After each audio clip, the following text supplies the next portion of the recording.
Olá pessoal, boa noite, sejam bem-vindos à live do TAC Cordaz, comigo, Alexander Moreira Almeida. É um prazer ter vocês aqui. Eu vou convidá-lo aqui para poder entrar com a gente.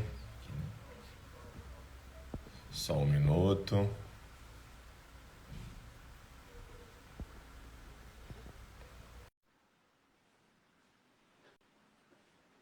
Sejam bem-vindos, então. Estamos só aguardando dar os minutinhos para a gente poder começar o bate-papo aí sobre por que é importante discutir. Tá, que chegou aí? Chegamos. Deixa eu ajeitar aqui o meu cantinho aqui. Puxa, você é pontualíssimo. Ué, rapaz, ainda tive umas questões lá no consultório rapidinho, mas conseguimos terminar para chegar a tempo aí, dar certo.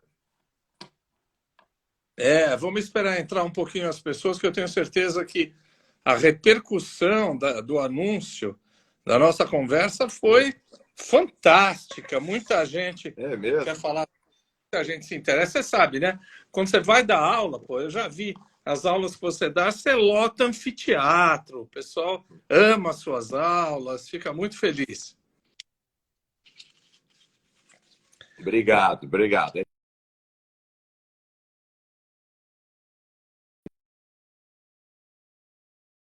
Já dizer que nós estamos fazendo essa live no teu Instagram por razões indesejadas, né? Junto ao meu Instagram.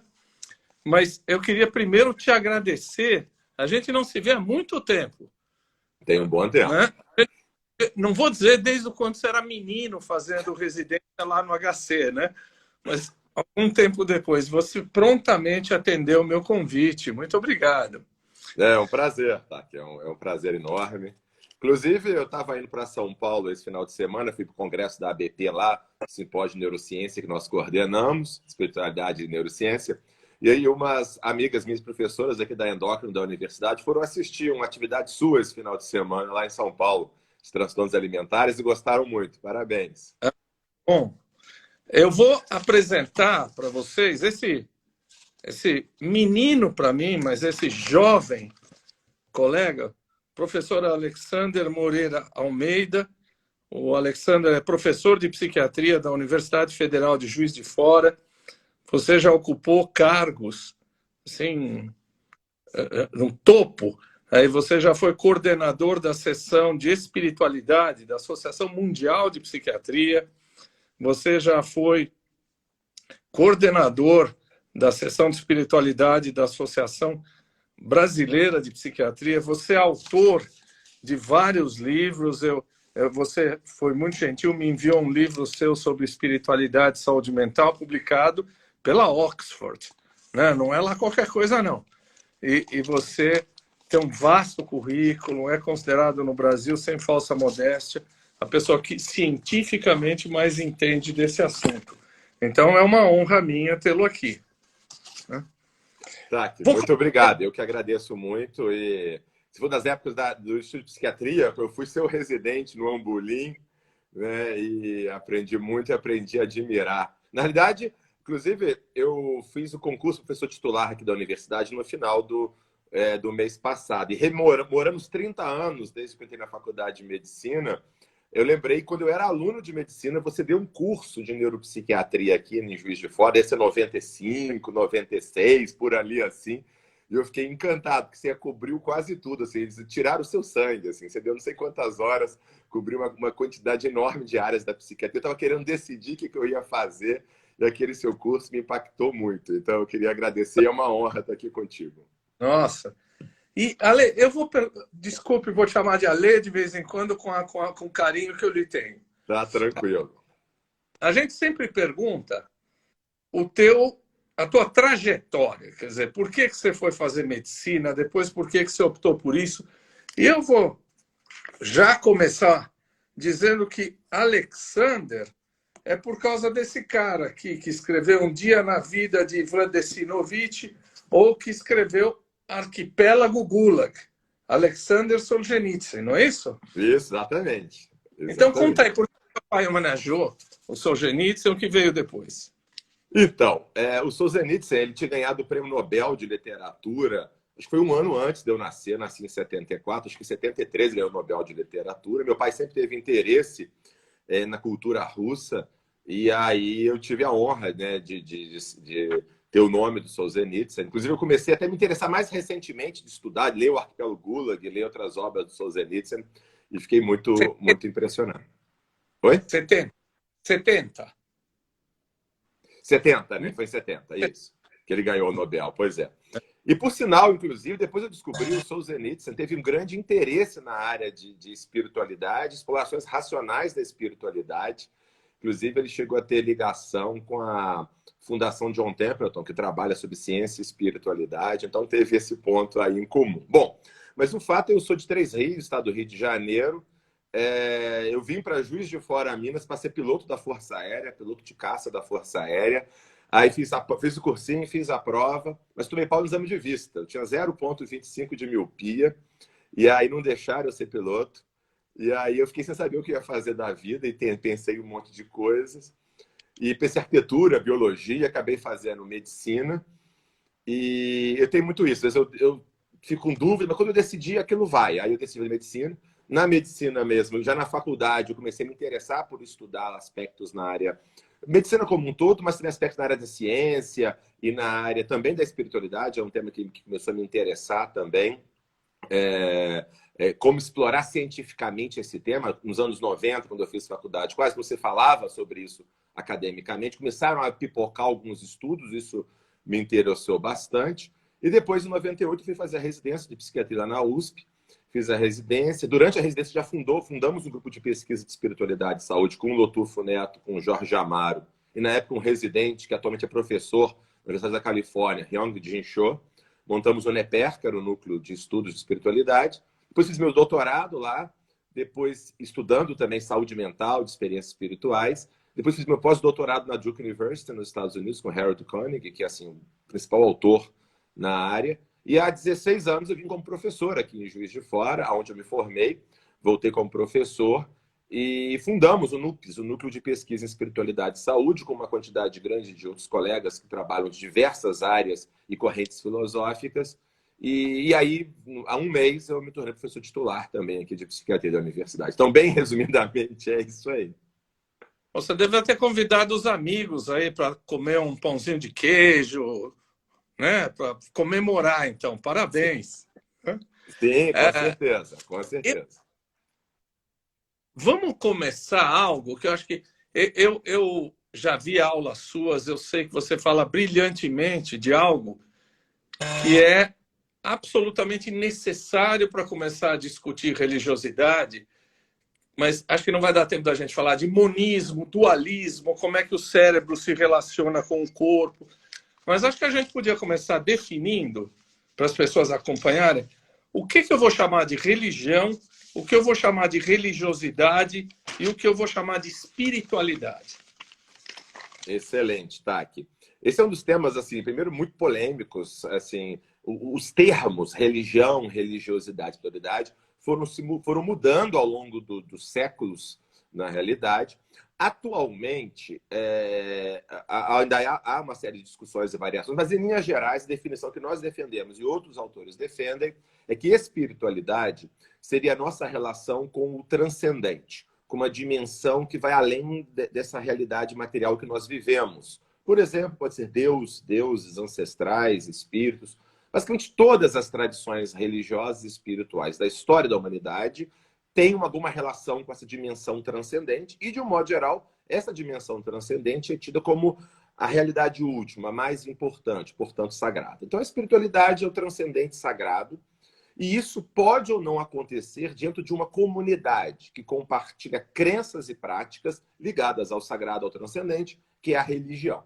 Então, pode existir a espiritualidade, a relação com o transcendente, sem estar num contexto religioso, mas na maioria das vezes, na humanidade, só para a gente ter uma ideia, 84% da humanidade refere possuir uma religião, efetivamente. E a religiosidade seria o nível de envolvimento do indivíduo nessa tradição religiosa, que é um conjunto de crenças, práticas e experiências compartilhadas por um grupo.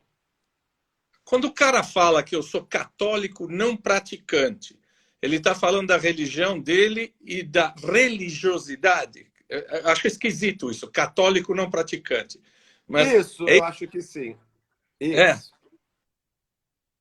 É exatamente isso. Ou seja, o católico não praticante, ele se identifica como uma religião católica, mas o nível de envolvimento dele, de religiosidade, é baixo. Né? Então, seria provavelmente isso. então, quando eu falo de espiritualidade, independente de cristianismo, de budismo, etc., significa que eu acredito em algo metafísico, em algo que vai além do imaterial, é isso?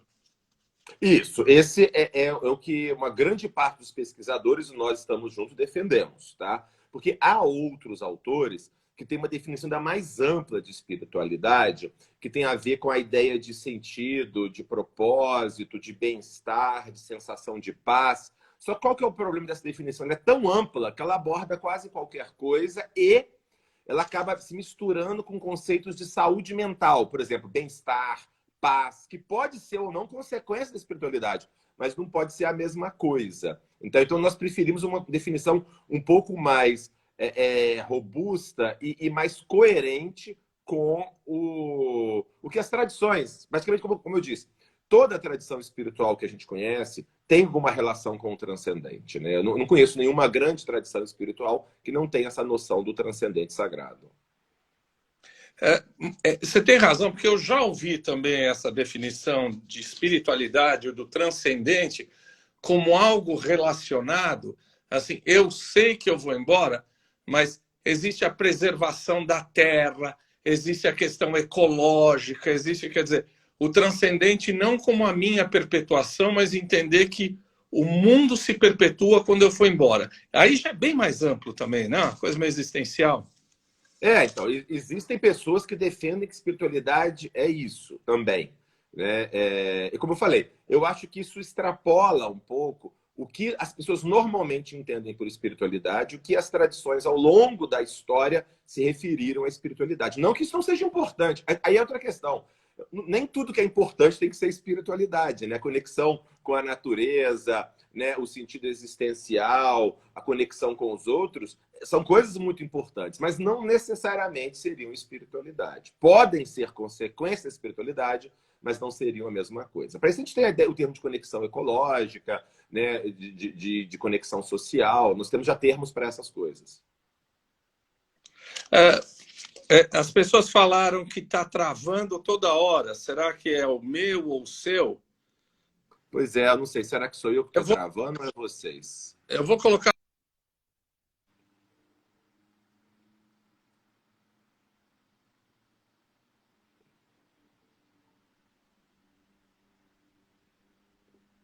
Você colocou no 4G? Coloquei Eu também. Nossa. Qualquer risco aí. Beleza, então tá bom. Eu lembro que quando você e outros colegas fundaram o núcleo de espiritualidade lá na psiquiatria, um monte de gente ficou meio assim, né? Meio irônico, meio isso aí. Não, esse negócio aí não tem nada a ver com medicina, com ciência. E vocês, de uma maneira muito brilhante, fizeram trabalhos e continuam fazendo trabalho muito sério. E isso evidencia, eu queria te ouvir, que ao longo da história, acho que essa questão da religião e da espiritualidade anda às turras com a ciência, não é? Quer dizer, parece que religião e espiritualidade é algo do mundo das sombras, e o dia que o pessoal conhecer alguma coisa certa, ele vem para a luz, para o mundo das ciências. Você nota essa briga? Então, isso é muito interessante. Eu fui educado com essa briga, né? Ou seja, quase todos nós temos a nossa formação intelectual com essa narrativa. Agora, é interessante que essa narrativa ela predominou apenas no século XX. Porque se nós formos pegar a história da humanidade, você que gosta muito da Grécia, né, dos seus ancestrais lá, você for pegar Pitágoras, Platão, Sócrates, eles nem faziam separação muito clara entre o que é espiritualidade, filosofia, ciência. É uma busca integral do ser humano pelo conhecimento, né, sobre o todo. Então, sempre houve uma integração, ou diálogo, pelo menos, mas de modo geral até uma integração mesmo, entre essas buscas espirituais e científicas e filosóficas. O ser humano buscava isso num conjunto. Isso foi assim na Idade Média, e mesmo na Idade Moderna. Na ciência, ao contrário do que se imagina, o que a gente aprende muitas vezes, de que a revolução científica, Francis Bacon, Kepler e tudo mais, teriam surgido de uma oposição da razão contra uma visão espiritual e religiosa, isso é completamente falso. Os grandes fundadores da ciência, Galileu, Kepler, Newton, Bacon, etc., todos eles eram pessoas, de um modo geral, profundamente espiritualizadas. E mais, eles diziam que era um motivo espiritual para eles fazerem a pesquisa. A ideia, mais ou menos, era o seguinte: eu estudo a criação para entender o Criador e fomentar a fé. Era isso, basicamente, o que eles argumentavam, e eles acreditavam, de um modo geral, nesse sentido. Começa a surgir, de modo mais claro, algumas propostas, principalmente no iluminismo francês, uma postura mais anti-espiritual, digamos assim, começa a crescer no século XIX, mas no século XX é que predomina uma narrativa que nós chamamos de um eterno conflito, ciência e religião. Hoje em dia, isso já está completamente superado. Já se sabe hoje em dia, os melhores historiadores da ciência e religião no mundo hoje não aceitam a ideia de um necessário e perene conflito entre ciência e religião. Na realidade, a história é muito mais complexa do que se imagina. E eu digo o seguinte: essa narrativa de que ciência e religião sempre tiveram as turras e que isso sempre tiveram as turras, isso é uma anomalia histórica em termos de narrativa do século XX, como predomínio. Sempre houve essa visão, em alguns lugares, mas como predomínio é do século XX. E hoje em dia, no século XXI, os principais historiadores do mundo, em Oxford, Harvard, Cambridge, todos não aceitam mais essa ideia. Tanto é que as principais universidades do mundo, como Oxford, Cambridge, Harvard, têm centros de pesquisa em ciência e religião, como teve na USP, quando a gente fundou lá também, no Instituto de Psiquiatria da USP. Só rapidamente, você falou de Sócrates. Sócrates falava com o seu daimon, que era uma idade intermediária entre o homem e os deuses. Exatamente. Exatamente. Agora, isso, talvez os exemplos sejam muito pequenos, mas eles são marcantes, né? Giordano Bruno foi queimado. O Galileu teve que dizer que não era bem assim. Ele sai de lá e diz, e por se move. Mas ele teve que desmentir, dizer que não era isso. Esses exemplos são isolados na história? Então, isso é um dado bem interessante, Otaki. Tem um livro do Ronald Numbers. Ronald Numbers era um dos principais historiadores do mundo em ciência e religião. Ele publicou um livro pela Universidade de Harvard, chama Galileu Goes to Jail. Galileu vai para a prisão e outros mitos em ciência e religião. Um livro extraordinário. Esse livro de 2009 mudou assim, a minha perspectiva, quando comecei a conhecer mais sobre isso. E uma coisa me chamou a atenção quando eu li, na introdução do livro, que, primeiro, o maior mito que existe é do eterno conflito, e dois, que até onde se sabe, nenhum cientista na história perdeu a sua vida devido a perseguições religiosas contra as suas crenças científicas. Nenhum. Giordano Bruno mesmo, por exemplo, ele foi queimado pela Inquisição, que é, lógico, uma aberração. A gente não está aqui para passar pano para nenhum problema, mas não tem nada a ver com questão científica. Ele morreu por questões teológicas, da visão de Deus e tudo mais e tal. Ele não era um cientista e não foi por razões científicas. Essa é uma questão. A igreja com Galileu, sem dúvida, foi uma atitude inadequada da igreja combater o Galileu e condená-lo à prisão domiciliar, né, e até o resto da vida. Isso, sem dúvida, é um problema.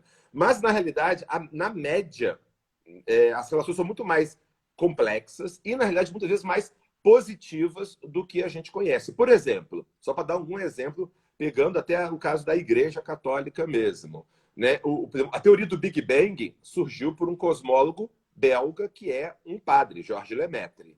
A genética surge por Gregor Mendel, que também foi um padre. E, na realidade, as universidades foram criadas a partir de uma iniciativa da igreja. Então, quer dizer, a coisa é muito mais complexa. As relações são frequentemente até mais ricas do que se imagina. Agora, claro que há momentos de conflito, como há momentos de conflito da política com a ciência, como a gente viu hoje em dia, E só para dar um exemplo, só para te ilustrar um outro exemplo interessante, a teoria do Big Bang, que foi Georges Lemaitre, um cosmólogo belga, um padre, que criou. Inclusive, a palavra Big Bang é uma palavra de deboche contra a teoria, porque a Big Bang, a grande explosão, é meio um deboche. E essa teoria foi proibida na União Soviética comunista porque era uma coisa de religioso. Então, só para a gente poder ver como é que a questão é muito mais complexa e interessante do que uma narrativa linear que se coloca, né? Mas você não está deixando um pouquinho de lado aquelas brigas, julgamentos entre criacionistas e evolucionistas nos Estados Unidos, que teve até julgamento. Infelizmente, nós vivemos aqui um claro escuro no Brasil, com gente falando de criacionismo. Você não está deixando isso um pouquinho de lado? Que isso é uma briga também, não é? Não há dúvida. O que eu estou colocando é que isso existe. Problemas existem onde o ser humano interage. Agora, o problema é usar essa narrativa como a mais importante ou a predominante. Por exemplo, só para dar um exemplo. No Brasil mesmo, esse problema predomina muitas vezes na narrativa esses exemplos que basicamente é o seguinte, isso que é um dado interessante. A ideia de que, por exemplo, a ideia de que evolução e qualquer ideia religiosa ou de Deus são antagonistas, como sempre, são compartilhados por dois extremos. Por esses criacionistas jovens que você está falando e pelos ateus militantes radicais como Richard Dawkins. Eles concordam nisso. Uma coisa não pode falar com a outra de jeito nenhum. Só que a imensa maioria não está nem no lado nem no outro. Essa que é a questão. Por exemplo, no Brasil tem pesquisa do Datafolha mostrando, pergunta quem acha que toda evolução é só uma evolução e que Deus não tem nada a ver com a criação, a minoria. Quem acha que foi só criação e não tem evolução, a minoria. A maioria acha que tem as duas coisas juntas, só para você ter uma ideia como a coisa é mais complexa. E só para dar um outro exemplo, não há dúvida, existem esses problemas.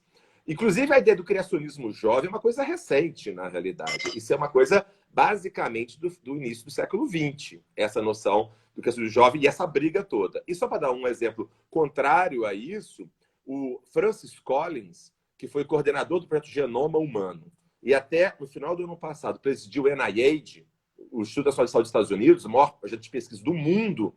Ele é médico, ele é geneticista e ele também é evangélico.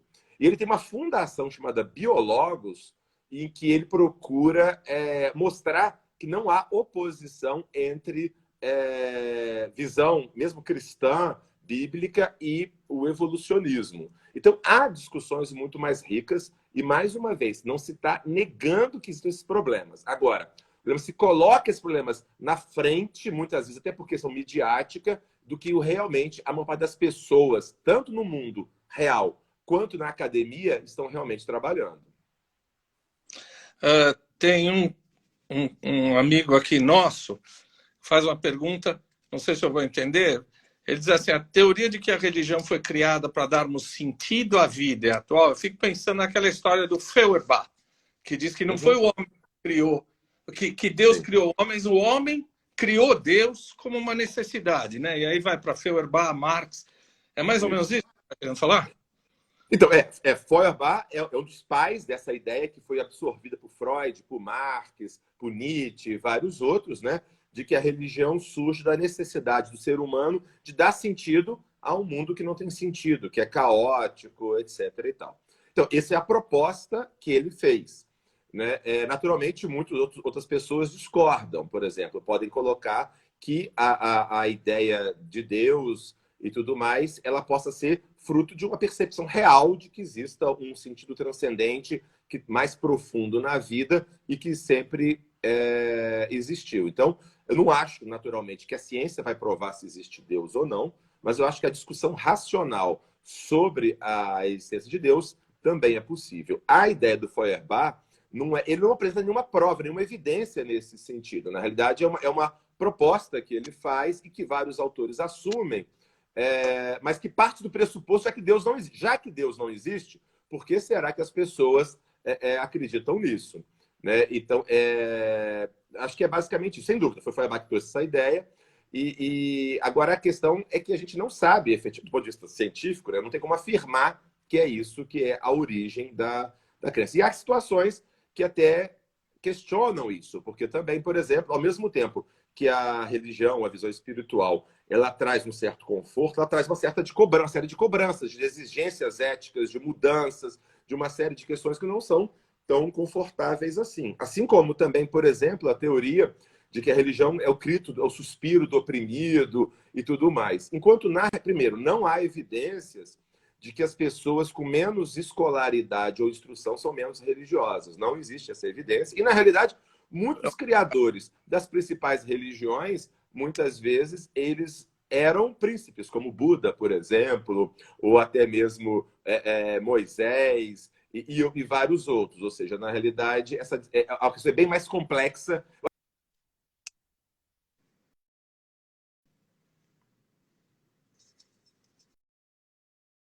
Opa, tá me ouvindo? Estou vendo, estou vendo. Quer a tua resposta de novo? Você estava falando de Buda, de Moisés. O que eu estou dizendo é que vários. Eu estou dizendo assim, aquela noção de que necessariamente a religião é fruto do oprimido buscando algum sentido, algum alívio, porque ele é oprimido socialmente, por exemplo. Claro que isso também existe. Mas eu quero dizer que muitos dos grandes criadores de vertentes religiosas, na realidade, vêm de classes superiores. Né? Como eu falei de Buda, até mesmo Francisco de Assis, Moisés, quer dizer, vários vieram de classes superiores e não das classes menos abastadas. Então, o que eu quero dizer, que eu quis completar, é que qualquer explicação muito simplista para um fenômeno tão complexo como a religião ou a espiritualidade, de um modo geral, vai ser insuficiente. Deixa eu ver como é que eu faço essa pergunta para não ficar hermética demais. Você adora epistemologia? Eu vou lembrar de um cara que eu gosto muito, um positivista lógico, que é o Popper. O pessoal que nos acompanha assim, tem toda uma discussão que é ciência ou que não é ciência. É que se repete. Esse cara falou o seguinte, olha, o que eu posso... Não é fazer uma experiência para provar, é uma experiência para refutar. Se eu conseguir fazer uma experiência que nega a existência daquilo, isso é ciência. Né? Eu não posso fazer uma experiência para refutar a existência de Deus. Não é isso? Mas eu posso cientificamente estudar qual é a repercussão dessa crença no ser humano. Essa ciência da espiritualidade. Isso. Exatamente. Quer dizer, Deus não é, eu acho, objeto, né, de prova científica. Você pode até, por exemplo, ter evidências científicas que possam ser compatíveis com a ideia de Deus. Por exemplo, a ideia do ajuste fino, como alguns autores colocam, né? O fine tuning, o ajuste fino, em que as variáveis, as constantes fundamentais do universo, força nuclear forte, fraca, gravitacional e tudo mais, se fosse 0,00 meio de redução, nada do que existiria, não acontecer, né? Então, alguns afirmam isso. Então, mas nada disso prova. É uma coisa compatível com, por exemplo, a ideia de Deus, tá? Então, não é. Agora, o que a gente pode estudar cientificamente, primeiro, desde o que são as experiências religiosas e espirituais que as pessoas têm. As pessoas têm uma visão, uma experiência fora do corpo, alguma coisa. Eu posso estudar isso. Eu posso estudar os correlatos do cérebro sobre isso. Eu posso estudar o impacto que isso tem sobre o indivíduo. Eu posso estudar o quanto a pessoa ter crenças ou praticar um grupo religioso ou outro. Isso pode impactar a mortalidade do indivíduo. Tudo isso eu posso. E eu posso, inclusive, até ir mais além, inclusive. Uma área que a gente tem estudado mais nessa questão da mente-cérebro, monismo, dualismo, por exemplo, a hipótese de que o cérebro, a atividade eletroquímica do cérebro gera a mente, a consciência, ela pode ser falseada se eu encontrar atividades mentais quando o cérebro não está ativo, funcionando adequadamente. Então, até esse ponto, eu acho que é possível. Eu também gosto muito do Popper. Assim. Por sinal, o Popper tinha interesse nesses temas. O Popper e o Eccles, né? Os dois que fizeram... Isso tem uma visão dualista, na realidade, né? Sobre a gestão mente-cérebro. Eu vi uma aula sua que me surpreendeu muito, porque tem uma sociedade na Inglaterra que é a sociedade humanista, eu recebo de vez em quando algumas coisas deles, e a minha impressão é que a humanidade caminhava para um ateísmo, ou pelo menos para um agnosticismo. Eu vi uma aula sua dizendo o seguinte, pô, 84% da humanidade declara que tem alguma religião. E aí você mostrou cristãos, muçulmanos, hindus, budistas. Acho que é só no Brasil que tem grego ortodoxo que vai na Umbanda, judeu que é espírita, tem esse sincretismo, né? Mas é isso mesmo, pô? Os caras estão crendo cada vez mais? As pessoas estão crendo cada vez mais? Então, essa é uma coisa bem interessante. Então, assim, houve, né, no final do século XIX, começaram a surgir as ideias da secularização, né, que a humanidade estaria marchando inexoravelmente para a iluminação, né, puramente material, né? Aí vem a questão do Comte, do Marx, Freud, todos eles, mais ou menos, variações do mesmo tema nesse sentido. E a previsão é que ao longo do século XX, a humanidade deixaria de ter qualquer tipo de religiosidade, de espiritualidade, porque uma visão estritamente fisicalista do mundo, da vida, seria suficiente e daria conta de tudo. Bom, na realidade, obviamente, isso não aconteceu. E os dados, o que nós temos de dados é o seguinte. Primeiro, nós temos que separar o que é filiação religiosa com crenças espirituais e materialismo. Materialismo de ter uma visão nada de transcendente. Então, primeiro, sobre a questão da religião, como eu falei, os dados, né, o Pew Research Center, o maior centro no mundo nessa área, mostrou isso.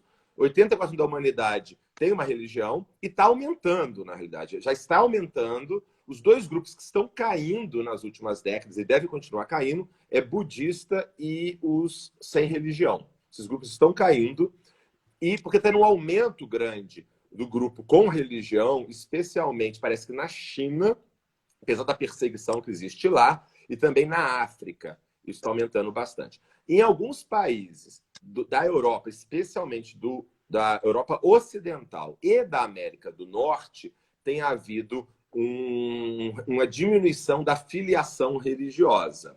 Mas aí vem um dado interessante. Primeiro, tem que tomar cuidado então, para não generalizar. De alguns grupos, como a Europa Ocidental e a América do Norte, para todo mundo. Então, claramente, isso não acontece. E tem um segundo dado muito interessante.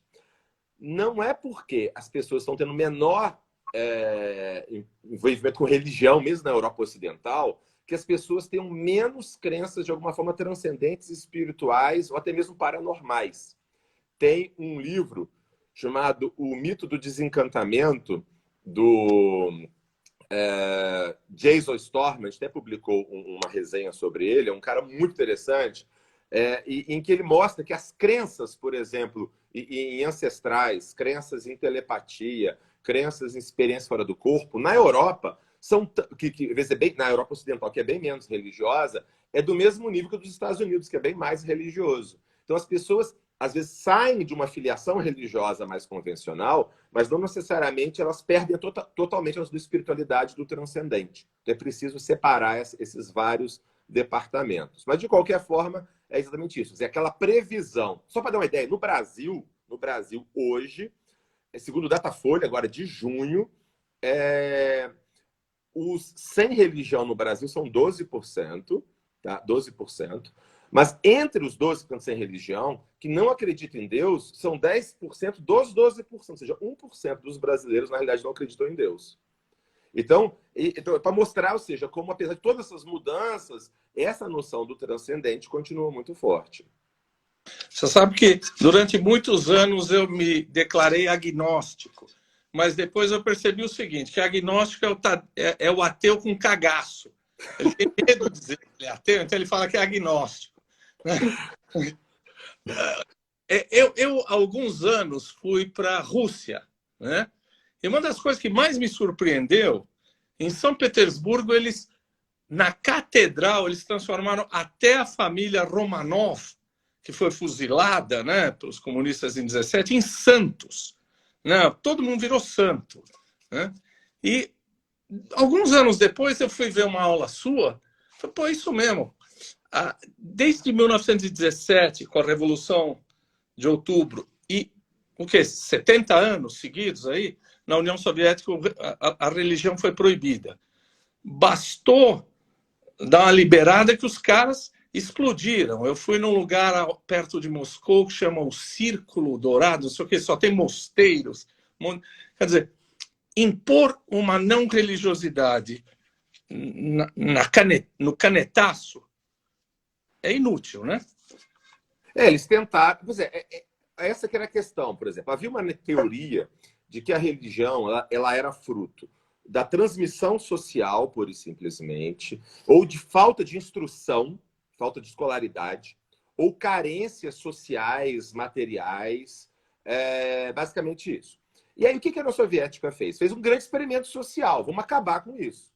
Eles perseguiram, basicamente, mataram, fuzilaram em praça pública, mandaram para os gulags, os líderes religiosos foram torturados, mortos, executados em público, etc. As igrejas catedrais foram implodidas, né? Os alunos, as pessoas tinham aulas obrigatórias de ateísmo científico em todos os cursos universitários, era obrigatória a disciplina, seja lá o que seja ateísmo científico, mas isso eles aprendiam lá. Havia campanhas publicitárias contra a religião e pelo ateísmo. Inclusive, se você educasse o seu filho numa religião, você era passível de prisão. Muito bem. Isso foi por 70 anos, como você falou. Ou seja, e mais, deram um grande nível de instrução para o povo e melhoraram muito a condição de saúde, etc. Ou seja, todas essas variáveis, a princípio, foram controladas e, na realidade, como você mesmo falou, assim que cai o Muro de Berlim, a taxa de religiosidade do russo continua sendo igual a dos americanos, dos norte-americanos, que nunca tiveram essa perseguição. Então, se reverteu. E um dado mais interessante, o aumento da religiosidade nos russos foi maior entre aqueles que tinham escolaridade superior, inclusive. Esse é um outro dado dessa mesma amostra. Então, o que mostra, na realidade, que, de alguma forma, essa vivência religiosa e espiritual do ser humano é muito mais profunda e precisa ser dada com mais cuidado. Afinal de contas, a gente não tem nenhum exemplo na história da humanidade de uma civilização em que não haja um papel importante da religiosidade e da espiritualidade nas pessoas, né? Então é preciso levar isso em consideração. O nosso amigo Simel Campos aí, calma que daqui a pouco eu vou botar o Alexander na fritura, que a gente vai discutir experiências espirituais, experiência de pós-vida. Daqui a pouco ele vai dizer o que a psiquiatria entende disso. Né? Pensei que você ia falar do Marx, que a religião é o ópio do povo. Você passou batido isso. O que é um termo que eu vejo, eu leio, que tem Tratado de Psiquiatria, que você é um dos autores aqui do capítulo. Religião inclusiva e não inclusiva, intrínseca, extrínseca, o que esses termos querem dizer? Beleza. Então, talvez fosse interessante, Taki, fazer um panorama geral do que a gente sabe hoje em dia sobre psiquiatria e religião, né? Talvez seja exatamente isso. Acho que isso pode ser interessante. Então, primeira coisa, o que a gente sabe? Primeiro que a religiosidade, a espiritualidade é muito importante para a maioria das pessoas. Bom, está muito prevalente. Ao contrário do que se imaginava, que isso não era importante, na verdade, é bastante importante. Isso é um dado interessante. O mundo acadêmico achava que não era importante, então se parou de estudar ou só apenas uma visão negativa sobre a espiritualidade. Era isso que predominou. Né? A gente só aprendia sobre a espiritualidade, eu só aprendi na faculdade, que alguns grupos religiosos não gostavam de tomar medicação e nem receber transfusão de sangue. Eu só sabia, né? Te aprendia só isso. Ou a ilustrar delírio religioso. Era basicamente o que a gente aprendia, né? O que era mecanismo de defesa, imaturo, coisas do gênero. É isso que a gente aprendia, basicamente. Bom, o que a gente sabe hoje em dia? Hoje em dia, há literalmente milhares de pesquisas sobre o tema, estudos empíricos, originais, com amostras grandes, etc. e tal. Muito bem. E o que se sabe, então? Primeiro, que as pessoas têm alto nível de envolvimento religioso, a maioria da humanidade. Tá? Segundo ponto, que esses níveis de envolvimento religioso e espiritual impactam a saúde. E aí veio o que você falou. São várias dimensões de religiosidade. Uma delas, por exemplo, é se eu tenho ou não uma religião. Ou qual é a minha religião, se é filiação religiosa. A filiação em si, na realidade, importa pouco. Muito mais importante é como eu me vinculo com essa religião ou com essa espiritualidade. Existe um dado que é a frequência religiosa, a pessoa que frequenta uma vez por semana ou a pessoa que não frequenta, isso é uma variável importante em termos de saúde pública. Hoje em dia a gente tem dados muito fortes sobre isso. Outro indicador é a religiosidade intrínseca ou extrínseca. Isso é muito interessante, porque o Gordon, isso que você estava falando, o lado negro da força, né? Assim, o Gordon Allport, que é um psicólogo importante de Harvard nos anos 50 do século passado, ele estudou o seguinte: olha, no movimento de direito civil dos Estados Unidos, você tinha igrejas que promoviam o racismo. E, ao mesmo tempo, você tem Luther King, que era um pastor protestante e era o líder do movimento dos direitos civis. E também era apoiado por muitos brancos também. Então, como é que pode, dentro do mesmo movimento religioso, você ter um grupo que apoia o racismo e outro que luta contra o racismo? Inclusive, o argumento do Luther King contra o racismo era basicamente um argumento religioso. Somos todos filhos de Deus. E o I Have a Dream fala exatamente isso, né? Nós somos filhos de Deus, então todo mundo está igual, todo mundo é irmão. Muito bem. E aí o Alport percebe que existe um modo como a pessoa lida com a religião, que chama de comprometimento religioso, que é o seguinte: eu posso usar a religião apenas em meu benefício próprio. Eu pego só o que me interessa, eu quero ter prestígio, eu quero ficar bem com os outros, eu quero alguma coisa, uma religiosidade extrínseca, eu vou apenas me usar da religião. E tem a intrínseca, que é aquele que a pessoa quer vivenciar plenamente, a pessoa quer realmente vivenciar internamente na sua vida o máximo possível aquela vivência, aqueles princípios. O Alport dizia o seguinte: o extrínseco vive para ser servido por Deus.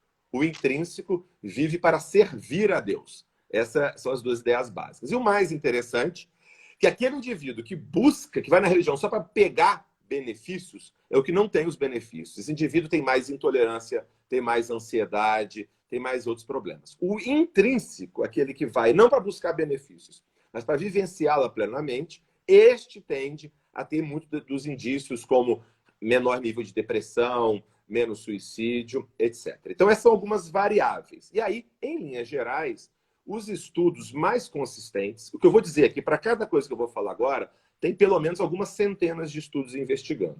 Maiores níveis de envolvimento religioso, na média, estão relacionados com menor mortalidade geral, em torno de 30% a 50% menor mortalidade geral, menor mortalidade por suicídio, menores níveis de depressão, recuperação mais rápida de depressão, menor uso ou abuso de álcool e outras drogas e maiores níveis de bem-estar e qualidade de vida. Por sinal, acabou de sair, até te mandei ontem, né, um artigo que saiu na JAMA, que é a Revista Social Médica Americana, as revistas científicas médicas do mundo. Saiu um conjunto de pesquisadores, fizeram uma grande revisão sistemática que também reforça basicamente esses achados que nós falamos aqui agora. Como é que eu vou diferenciar isso? Deixa eu... se isto é um fenômeno individual ou se ir uma vez por semana, 2 vezes por semana a um local onde você tem uma estrutura social, onde você conversa, como é que vai, como é que não vai, isso ajuda. Quer dizer, eu posso ter esse benefício se eu me vincular a um clube, que todo mundo vai todo sábado, domingo e fica batendo papo e tem uma interação. O importante disso é a fé ou é a interação interhumana? Excelente sua pergunta, tá? Que é a pergunta de $1 milhão. A gente não sabe exatamente. Olha só, a religiosidade... primeira coisa é a seguinte também. É muito mais fácil você estudar a religiosidade, com o envolvimento com o grupo religioso, que vai ser medir. Né? Então, a gente tem muito mais dados sobre a religiosidade do que sobre a espiritualidade em si. Então, esse é o primeiro dado interessante. E aí vem a pergunta, como, então, já que tem esses impactos sobre a saúde, como que isso acontece? Tá? Um deles é esse que você está comentando, suporte social. Quer dizer, a pessoa tem um grupo social que compartilha, frequenta, tem amigos, etc. e tal, e parece que isso é uma parte do impacto. Tá? Mas há vários estudos que controlam para o nível de interação social e mesmo com o nível de interação social, os efeitos continuam. Só para dar um exemplo, como a coisa é bem complexa. Um estudo, o maior estudo já sobre suicídio e religião. O Tyler Van Der Wiel, que é um professor titular de saúde pública de Harvard, um dos maiores nomes em estatística atualmente, publicou na JAMA Psychiatry um estudo em que ele seguiu quase 90 mil pessoas por 14 anos. E viu que aqueles que frequentavam o grupo religioso pelo menos uma vez por semana, ao longo de 14 anos, morreram 6 vezes menos de suicídio. E isso controlando para variáveis clínicas e sociodemográficas, controlado por tudo. E mais, eles perceberam que o indivíduo que frequentava mais de uma vez por semana, ele tinha melhor interação social. Mas não era a interação social que explicava. Ele fazia o teste, né, de mediação, não foi a interação social. Eles também tinham menores níveis de depressão, mas também não foi isso que explicou o menor suicídio. E também eles tinham menor uso de álcool. E também não foi isso que explicou. Então, o que explicou, a gente não sabe. Não? Assim, então, assim, o resumo da ópera, a minha opinião. Eu acho que o suporte social é um fator, até porque as religiões enfatizam, de modo geral, uma atitude mais pró-social, né? De preocupação com o outro, da caridade, valorizar a família, não pensar só em você mesmo, etc. e tal. Parece que isso é uma parte do efeito, tá? Mas claramente não é só isso. Bom, então vamos falar. Você falou dos benefícios. Vamos falar das contraindicações da religião? Quer dizer, eu fico pensando, tem religião que estimula a culpa. Tem religião que você está deprimido, você começa a achar que você é o culpado de estar daquele jeito. Quer dizer, a religião me protegeria se eu tivesse mais fé. Tem religião que diminui a minha autodeterminação. Quer dizer, isso já está escrito o que vai acontecer. Quer dizer, existem efeitos colaterais da crença religiosa? Existe, existe. A gente tem o que nós chamamos de coping religioso negativo, por exemplo. Coping é o modo de enfrentamento de problemas, tá? E o coping religioso é a pessoa usar a religião para enfrentar problemas. E esse coping religioso pode ser positivo e pode ser negativo. Nós temos pesquisas até sobre isso. Por exemplo, só para dar um exemplo, a gente tem um estudo com 160 pacientes bipolares, foi o doutorado do André Stroppa, um colega nosso, que nós orientamos, e nós seguimos por 2 anos esses pacientes com transtorno bipolar. Se diz que tinha um coping religioso positivo, o que é coping positivo? É usar a religião de modo positivo. Então, por exemplo, tem um problema e a pessoa pensa o seguinte, tem esse problema, deve ter uma razão de ser, Deus é justo, deve ter uma razão de ser, tem alguma lição que eu posso tirar daí, e Deus dá o frio conforme o cobertor. Se está esse problema, eu consigo lidar com ele de alguma forma, e eu vou, então, fazer o melhor que eu posso, o resto eu boto na mão de Deus, eu não tenho controle de tudo, mas também eu não entrego tudo na mão dele, e eu vou procurar orar para acalmar a minha mente, vou buscar ajuda dos amigos. Bom, como positivo, essas pessoas que tinham isso, mesmo eutímica, todo mundo eutímico, sem depressão, sem mania, eles tinham, no final de 2 anos, 10 pontos a mais em qualidade de vida, na escala Rucol. Beleza. Agora tem o coping negativo, que é o indivíduo, por exemplo, que pensa, justamente como você falou, Deus vai resolver o problema. Então eu vou ficar de braço cruzado. Ou então isso é castigo de Deus, ou então é o diabo que está causando, ou é da minha encarnação passada, então eu vou ficar parado esperando ser castigado simplesmente. Né? Esse tipo de percepção, que é o coping negativo, foi associado com menos 20 pontos em qualidade de vida. O tamanho do efeito foi maior do que o ponto negativo do que o efeito positivo. Mas, felizmente, ao contrário do que você se imagina, o coping negativo é bem menos frequente do que o coping positivo. É 3-1, aproximadamente. Bom, dado isso, tem uma questão que a gente tem que separar. Uma coisa é o que a religião realmente está ensinando, e às vezes grupos religiosos podem estar reforçando coisas inadequadas, ou o que é uma interpretação pessoal distorcida, ou às vezes depressiva, neurótica da religião. Né? Então, por exemplo, a ideia da culpa mesmo. Né? Existe a culpa saudável e a culpa patológica. Toda religião, de um modo... A maior parte das religiões, principalmente as religiões nossas ocidentais e tal, elas valorizam a ideia de você perceber a sua falha, ter o momento do arrependimento, mas tem um momento do refazimento, em que você repara, em que você confessa, você é absolvido, você, de alguma forma, se redime. Então, tem a ideia de perceber o seu pecado, a sua falha, e você se redime e você se restaura. Né? Essa é uma noção, digamos, mais comum e mais saudável nas religiões. Agora, existe aquela outra visão de que eu estou condenado irremediavelmente, eu não tenho mais jeito e acabou. E aí, por exemplo, aproveitando isso que você está comentando, a gente trabalha, hoje em dia, existe terapia cognitiva comportamental, por exemplo, para incluir a religião do indivíduo para trabalhar o contexto. Por exemplo, isso que você acabou de falar. O indivíduo cometeu um crime, por exemplo, e ele se sente muito mal, condenado por Deus e não tem salvação mais. E está deprimido e abandonou tudo, usando drogas, ele já chutou o pau da barraca, desistiu. Se o indivíduo é cristão, por exemplo, você pode conversar com ele. Por exemplo, isso tem estudo, tem ensaio clínico mostrando isso, tá? Esse tipo de TCC. Você fala com ele o seguinte, beleza, você é cristão? É. Fala, como é que Jesus lidou com as pessoas que falharam? Como é que ele lidou com a história do filho pródigo, por exemplo? Aquilo quando você usa o contexto religioso do indivíduo, pode ter um impacto 1000 vezes maior do que eu ficar discutindo uma questão meramente secular, material, que não vai tocar o núcleo do indivíduo, né? O íntimo, o âmago do indivíduo. Então, por exemplo, pode-se usar o próprio contexto religioso do indivíduo para combater esse coping negativo. Quando ele ouviu falar da mulher adúltera, da ovelha perdida, do filho pródigo, por exemplo, isso pode ressignificá-lo.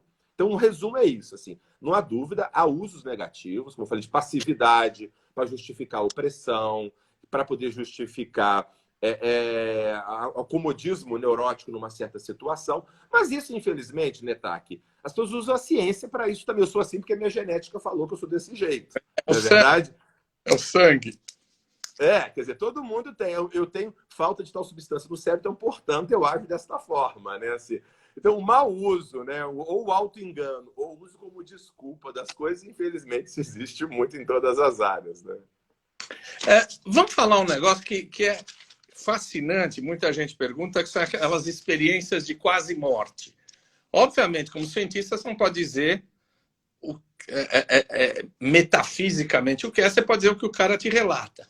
Mas é meio estereotipado. O cara volta a dizer, não, alguém me puxou, alguém disse que não era hora, eu tinha que voltar e fiz força.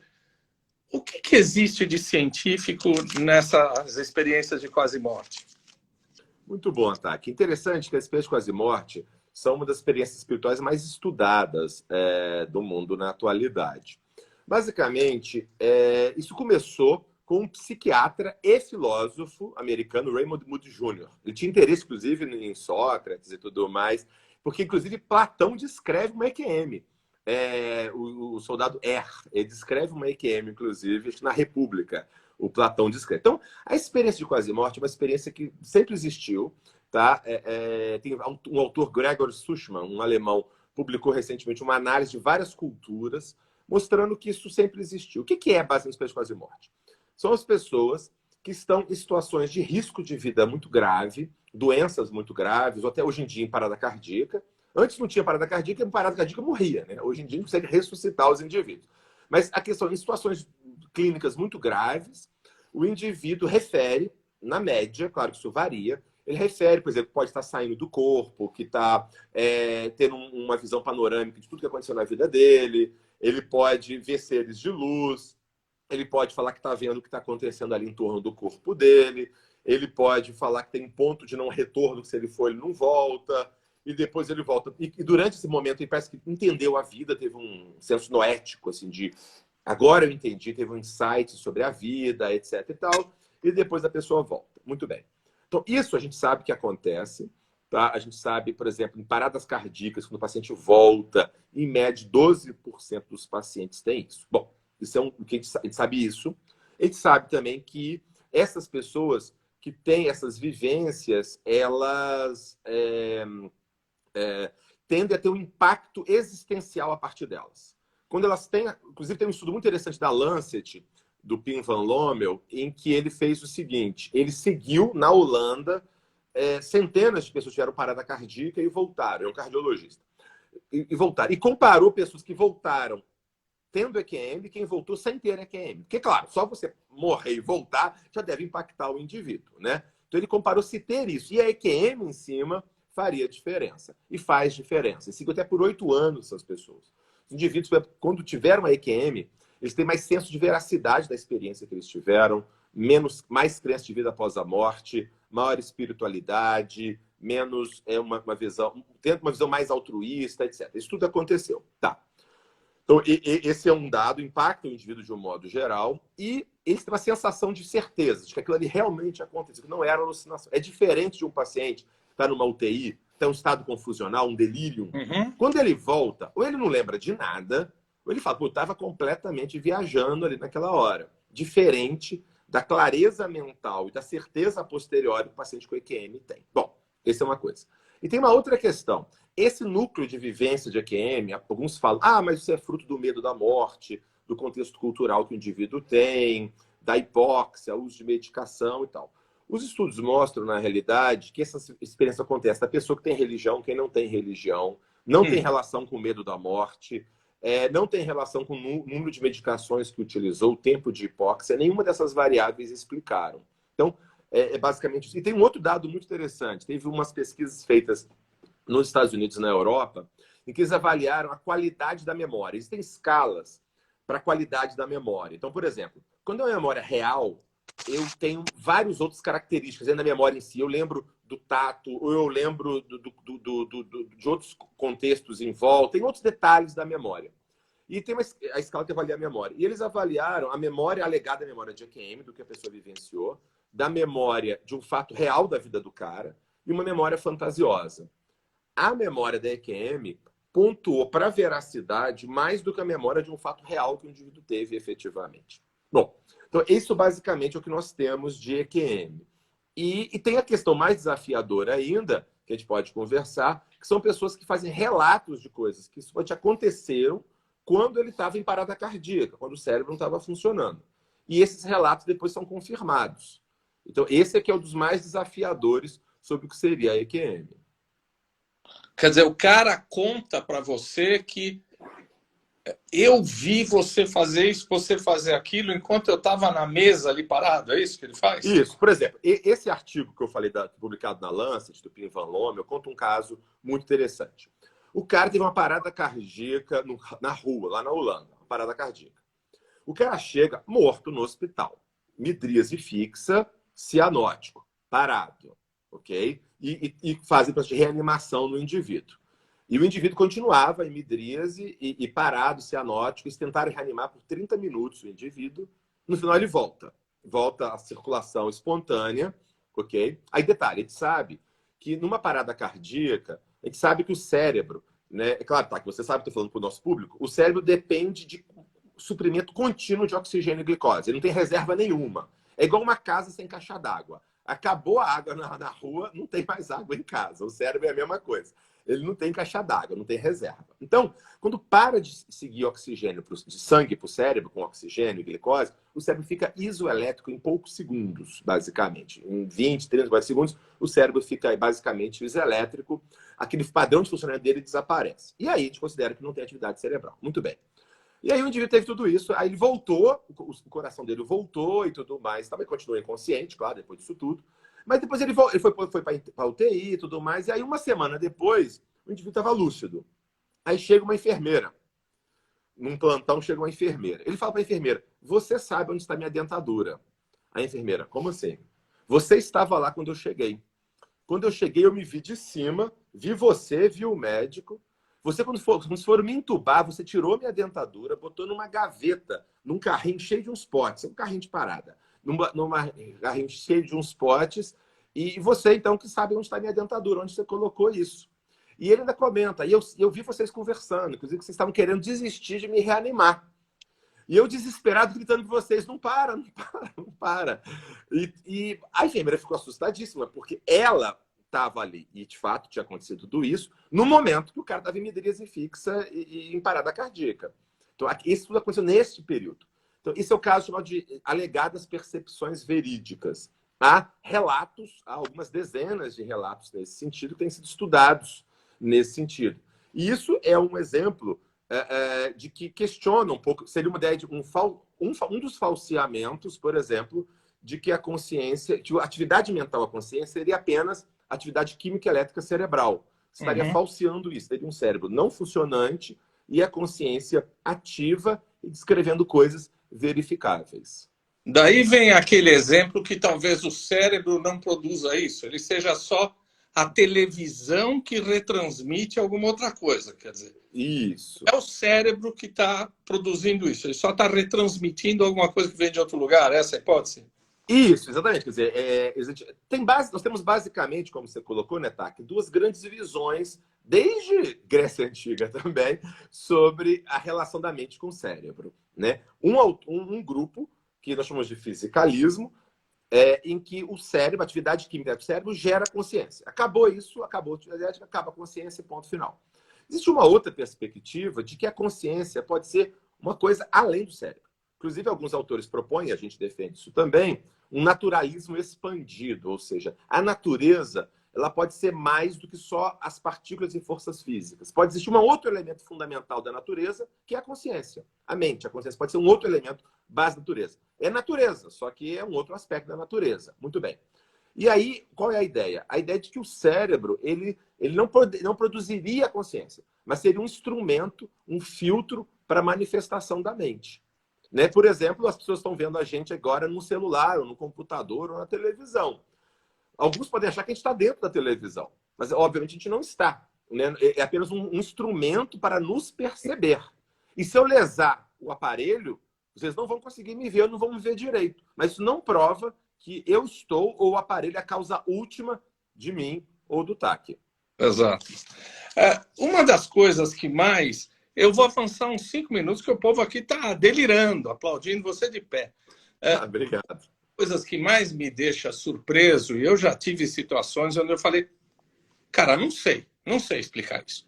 São das coisas psicografadas.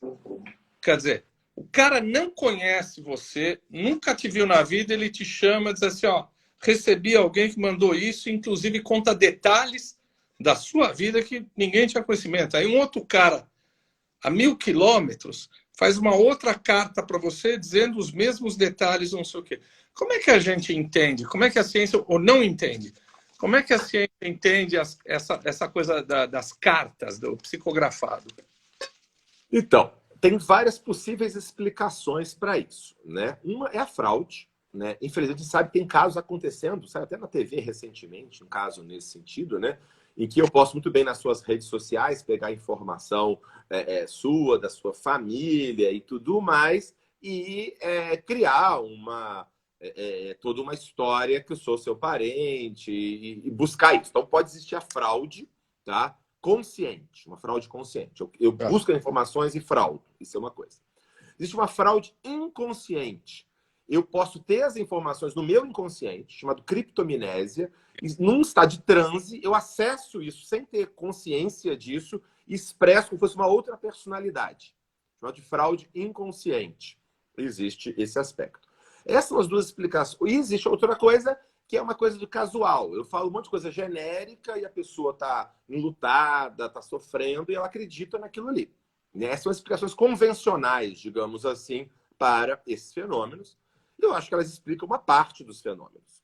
A questão, tá, como você falou, há estudos, na realidade, bem controlados sobre isso, que mostram que essas hipóteses provavelmente não são suficientes. Tá? Na realidade, já tem 150 anos de pesquisas nessa área. Por exemplo, William James, que é um dos fundadores da psicologia científica moderna em Harvard, estudou por 20, 30 anos esse tema. Eu até orientei um doutorado do Alexandre Sek sobre William James nesse tema. Ele se dedicou intensamente a isso, e há muita tradição de pesquisa nessa área. E, na realidade, quem estuda isso bem a fundo, de um modo geral, está convencido que só essas explicações não são suficientes. Acontecem casos objetivos em que o médium não teria como ter acesso àquela informação, né? E, mesmo assim, essa informação chega. Nós mesmos publicamos alguns artigos, orientamos 2 pós-doutorados em parceria com a USP, e nós publicamos em algumas revistas internacionais estudos sobre cartas nesse sentido, justamente nesse sentido. Olha, as cartas trazem informações verídicas, e algumas delas a gente consegue rastrear como o médium poderia ter tido acesso a essa informação, mas boa parte das informações nem a pessoa que foi lá obter a carta sabia. Ela teve que verificar essa informação a posteriori, e era muito improvável que o médium tivesse acesso a essa informação. Bom, a partir disso, tem 2 hipóteses principais que surgem. Uma seria a hipótese da telepatia, de alguma forma o médium poderia ter algum contato com a mente do enlutado e captar essa informação e personificar, ou, efetivamente, de alguma forma, ele teve acesso àquela mente, aquela consciência poderia, de alguma forma, estar de alguma forma se comunicando. Então, essas são as várias hipóteses possíveis para lidar com esse fenômeno. Mas, claramente, não dá para a gente descartar tudo como sendo simplesmente uma coisa de mero acaso ou fraude. Há estudos bem controlados. Há, inclusive, uma revisão sistemática com meta-análise recente, estudos controlados, os pesquisadores fazem uma avaliação cega do fenômeno e tudo mais, e que o resultado é acima do que é esperado pelo acaso. Há alguns anos eu vi uma senhora que me trouxe um problema assim, eu estou andando na garagem, aí vi o tal do carro pegando fogo, labaredas, etc, etc. e uma semana depois eu soube que o morador tinha batido o carro e morreu porque o carro se incendiou. Eu falei, não sei, eu não sei o que é isso. Aí eu fui ler um tempo atrás e disse assim, mesmo gente que não tem um transtorno psiquiátrico, tem alucinação, vê coisas de vez em quando, né? Que não é tão absurdo. Mas como é que a gente pode entender algo tão direcionado? Então, exatamente o que você está falando. Por exemplo, o termo alucinação vem do termo halucinare, que significa errar. Então, a princípio, a alucinação é um erro perceptual. Tem um problema, tem um autor, Ian Stevenson, da Virgínia, que publicou há algum tempo um artigo no American Journal of Psychiatry, falando exatamente isso. Olha, alucinare é quando está errando. E quando a pessoa acerta, né? E quando a informação é correta. Aí ele propõe o termo ideofania, que é uma aparição privada, uma percepção privada que é mais neutra, o termo, né? Ideofania, vem até do grego, né? Ideofania. Porque, na realidade, você tem uma série de situações, por exemplo, outro caso muito frequente, tipo esse que você está comentando, de aparições ou percepções no período da morte, em que a pessoa tem... Por exemplo, nós estamos conversando aqui, de repente tem uma visão de um parente meu agora e tudo mais e tal. Daqui a pouco toca o celular falando que ele morreu num acidente de carro, eu nem sabia que estava viajando. Isso acontece com bastante frequência e há alguns estudos já há bastante tempo mostrando que isso acontece bem mais do que seria esperado pelo um acaso. Então, assim, parece que essas coisas acontecem. E só para dar um outro exemplo, de que isso também não é coisa tão esdrúxula, saiu em 2018 uma revisão no American Psychologist. American Psychologist é uma espécie de revistas, né, de psicologia do mundo, da Associação Psicológica Americana, uma revisão sistemática da literatura sobre essas percepções extrasensoriais, capacidades telepáticas ou clarividentes, que é isso que você falou, perceber uma coisa à distância. Revisando estudos controlados, meta-análise, etc. E a conclusão da revisão é do Axel Cardenha, professor titular da Universidade de Lund, na Suécia, a conclusão de que as evidências são muito robustas, tão robustas quanto outros fenômenos psicológicos habituais. Então, na realidade, há muito estudo sério sobre este tema e que podem e devem ser melhor conhecidos. Agora tem o seguinte, você pode saber que aquilo está acontecendo. Qual é o mecanismo e como isso está acontecendo é outra questão. Nós sabemos mesmo a questão da psiquiatria. Nós usamos, às vezes, muitas medicações. O mecanismo exato que o lítio funciona, a gente não sabe. Não é verdade? Então, a gente pode saber que coisas existem.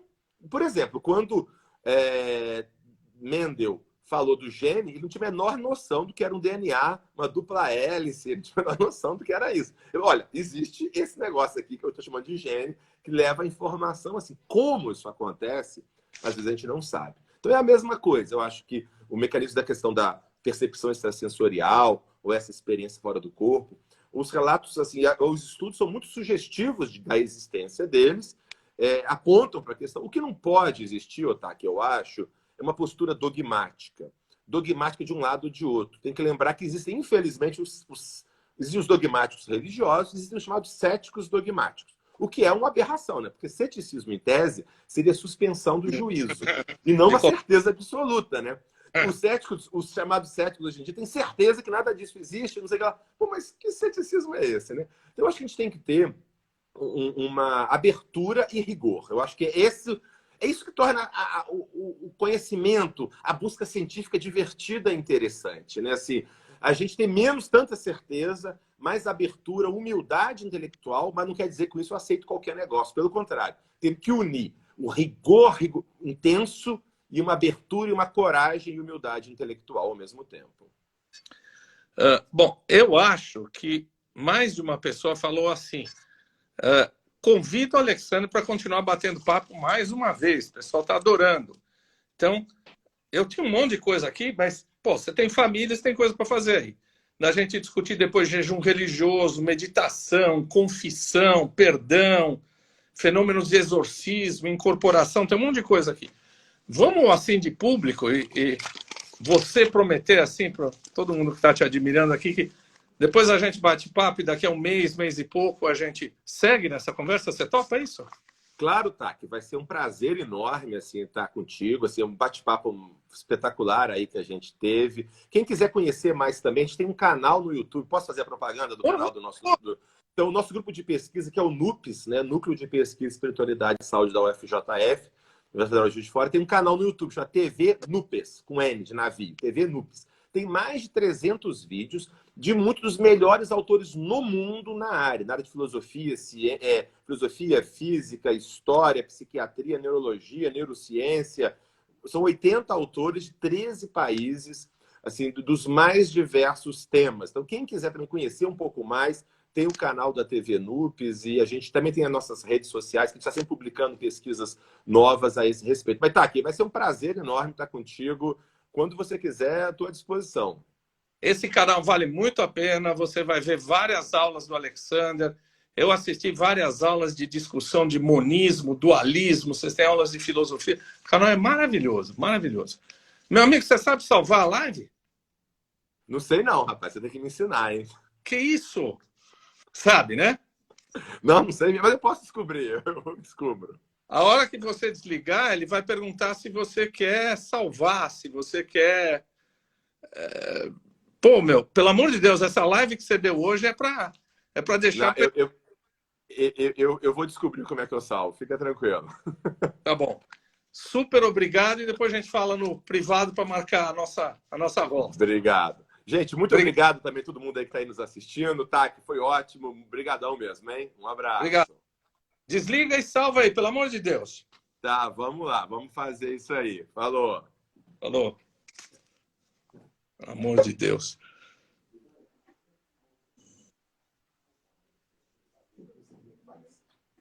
Faz pra mim aqui. Eu trouxe uma assistente aqui que vai me ajudar. Ei, desliga a gente aí. Olá. Eu acho que é assim.